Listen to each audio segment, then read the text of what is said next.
手術中は家族の待機って本当に必要？今日はその重要性を解説します。さあ、いよいよこれから手術。その時、麻酔科医と執刀医が看護師に尋ねるのは、家族は来てる？です。それは家族が患者の心の支えになるというだけではありません。患者の意思を代理人として伝えられる分身が院内に待機していることが、手術の時には重要だからなのです。先生、今度の手術なんですけど、家族の都合がつきそうにないんですが、その日に仕事を休んで終わるまでずっと病院内にいてもらうのもなんだか申し訳なくて。なるほど。ご家族もお仕事がありますもんね。気持ちはわかります。ですが、結論から言うと、絶対に誰か一人、院内に待機できる人を確保してください。これは病院側のわがままではなく、あなたの意思を尊重し、命を守るための絶対ルールなんです。命を守るためですか？でも家族はただ外で待ってるだけですよね。何かすることってあるんですか？まあ、何事もなければ待っているだけになりますよね。でも実は、ご家族は単なる付き添いじゃないんです。あなたが手術室で意思を伝えられない状態になった時、あなたの意思を尊重して伝えることができる、あなた自身の分身という役目があるんですよ。私の分身？私が麻酔で寝てる間にそんなに重要な役割があるんですか？そうです。例えば、今回の全身麻酔。麻酔がかかれば当然、患者さんは完全に意識を失い寝ていますよね。自分で喋ることも判断することもできません。じゃあ、その間に予期せぬ緊急事態が起きたらどうしますか？緊急事態ですか？でも、それは先生たちがその場で何とかしてくれるんじゃ。必要な治療には皆で全力を持ってやります。でも、人生を左右する判断の中には、医師の独断では決められないものもあるのです。例えばどんな判断ですか？例えば、お腹を開けてみたら事前の検査では分からなかった場所にまでがんが広がっていたとします。当初の予定通り、つまり患者さんの同意をもらっている一部だけを切除してお腹を閉じるか、それとも予定になかった別の臓器も怪しいところは全て摘出するか。これは患者さんの人生を大きく変える決断ですよね。でも眠っている患者さんを起こしてどうしますかとは聞けません。ああ、それは確かに寝ているから答えられないですね。それだけじゃありません。手術中に予想外の大出血が起きて、今すぐ輸血をしなければ命が持たないという局面での輸血同意や、最悪の想定外の事態、例えば心臓が止まってしまった際にどこまで心臓マッサージや延命処置を続けるかという1分1秒を争う極限の決断を迫られることも待機の方にはあるんです。心停止の時の判断まで外で待ってる家族がするんですか？そうなんです。もちろん医師は全力で必要な治療をしますが、患者さんの意思も大切ですから、独断では動けない判断が必要なことも、医療という絶対がない世界にはあるのです。本人の命を最優先にします。手術内容の変更や治療に同意しますなどと、その場で命の鍵を握る決断をすぐに下せるあなたの分身が院内にいる必要があるんです。なるほど。単なる待機じゃなくて、本当に私の命と人生の選択を委ねるためにそこにいてもらうんですね。待ってて退屈だったって話しか聞いたことがなかったので驚きました。はい。ほとんどは待ってて退屈、売店でも行こうかなって感じで終わります。でも想定外があるのが医療の世界です。また、手術のリスクや内容をあなた以外の第三者が一緒に承知してくれていることも、治療への誤解やトラブルを防ぐためにも大切です。それにね、手術室に入る直前にあって、自分のために誰かが外で待ってくれているという安心感も意外に大切なんですよ。もし予期せぬ危機が起こり、緊急の同意が必要になった時、医師の呼びかけに応えるのが家族の留守番電話だったら、実際待機する方が不在の時にお預かりする緊急連絡先は、急ぎの電話をしてもすぐに出ないことも多く、よく問題になります。1分1秒を争う時に処置や判断の遅れになるからです。手術内容に変更が生じた時は、代理人が電話に出るまでの間、手術を止めてじっと待たねばならないこともあります。特別な場合を除いて、患者本人に代わって判断し意思を伝えられる家族や代理人の方が、手術の途中で外科医に呼ばれた際にはすぐに対応できるように院内指定場所にて待機するように手術の時にはお願いいたします。お話を聞いて、大きな手術に家族が待つ意味は本当によくわかりました。でも先生、全身麻酔じゃなくて、歯医者さんでの手術とか、皮膚の塊をちょっと切るような局所麻酔の小さな手術なら、意識もありますし、完全に一人でも大丈夫ですよね。いいえ、実は医療側から見ると、そういった小さな手術も一人で来るのは避けてほしいんです。データでは、局所麻酔でも皆さんが思うよりもずっと多くのリスクがあるんですよ。そうなんですか？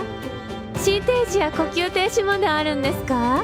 局所麻酔や寝るだけの静脈麻酔の時って、実は医療者側も患者さん本人もどこか少しの油断をしがちで、管理を甘く考えてしまいやすいという盲点があるんです。全身麻酔のように麻酔の専門医師がずっと監視していて、何か怪しい段階ですぐに治療に入るということもありませんからね。対応が遅れて重大なことになりがちなのです。確かに軽視してました。困ったことに医療側も慣れやこれまで何も起きてないしと甘くなり、準備不足になっているケースも多いのです。経験不足やラッキーだっただけかもしれないのにね。手術前に病院から当日は自家用車や自転車の運転は控えてくださいって注意されませんでしたか？言われた気がします。でも、意識がはっきりしてたら運転しても大丈夫じゃないんですか？いえいえ、危険があるんです。例えば、局所麻酔は薬によるアナフィラキシーショックが起きることもあります。緊張からの迷走神経反射などで急激に血圧が下がって倒れることもあります。血を取る検査で倒れた話とか聞いたことがありませんか？そうなると意識が遠のいたりボーっとなって、本人はまともに話もできず判断もできない状態になります。運転して帰るのは無理ですね。もっとこちらが懸念するのは、手術が何事もなく終わって安心した後の帰り道です。手術の何時間か後に起こる遅発性アナフィラキシーショックや麻酔の薬が体に残っていて、時間差で急に強いめまいや脱力感を起こすこともあります。帰りに渡された痛み止めを飲んで途中で倒れることも稀にあります。過去の例としては、無事に手術が終わって一人で車で帰宅している途中に急に呼吸が苦しくなり、車を路肩に止めて救急車を自分で呼べたけど、直後に意識がなくなりショック状態で病院に運ばれた患者さんもいます。怖いですね。終わって家に帰る途中なのにですか？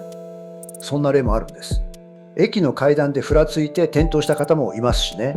ですから手術の大小にかかわらず、帰りは一人だと本当に何があるかわからないというのが、小さな手術や胃カメラの寝るだけの麻酔であっても付き添いをお願いする理由なんですよ。局所麻酔の手術でも薬でショック状態になれば本人の意識はないので、全身麻酔の時と同じように付き添いの方に大切な判断をお聞きすることもあります。付き添いの理由は本当に納得しました。でも先生、身寄りがない方や家族が遠方にいてどうしても当日来られないっていう場合はどうしたらいいんですか？そうですよね。どうしても都合がつかない場合の対策も大抵は各病院で用意されていると思いますので聞いてください。大きな手術であれば早い段階で家族が来られないことを伝えて、あなたの意思を書面にして病院に提出しておく方法もあります。家族からそんなことは聞いていないと言われる事態を避けるために、事前に全ての判断を執刀医に任せるという同意書を求める病院もありますね。またその書面は必ずご家族などの大事な方々にも渡しておくか、メールで内容を送っておいてください。手術中はすぐに電話がつながる代理人を指定しておくことも必要です。ただその場合、なかなかすぐには電話に出られない方も多くて、こちらとしては困ることもよくあります。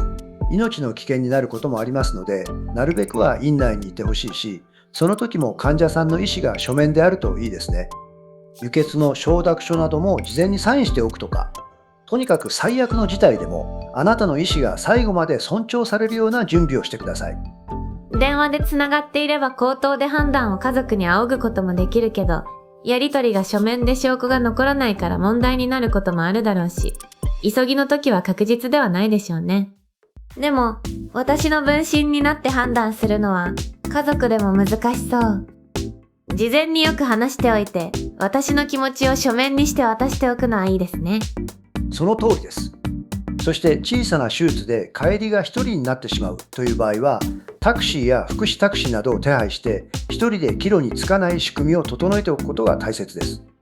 なるほど。事前に考えて準備ですね。そうなんです。一番良くないのは油断ですからね。家族に一言も手術や麻酔を受けると言わない方も結構いて、それは本当に困るんですよ。小さな手術だからって、本当に舐めちゃダメですね。よくわかりました。私は今回は何とか調整してもらって、自分の分身となれる家族に付き添ってもらうようにします。それが一番安心です。皆さんも手術の前には付き添いについて考えておいてくださいね。こちらも万全の準備をして皆さんの手術に臨みます。不安や疑問は事前にどんどん聞いてください。はい。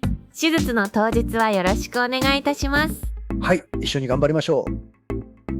手術の時に付き添いをお願いする理由、ご理解いただけましたか？このような細かい説明までは病院ではしないことも多いですが、全ての手術にこれは共通したお話です。どうか参考にしていただいて、手術もその後も無事でいてくださいますよう、麻酔科医としても願っています。参考になったと思った方はぜひグッドボタンとチャンネル登録で応援をよろしくお願いいたします。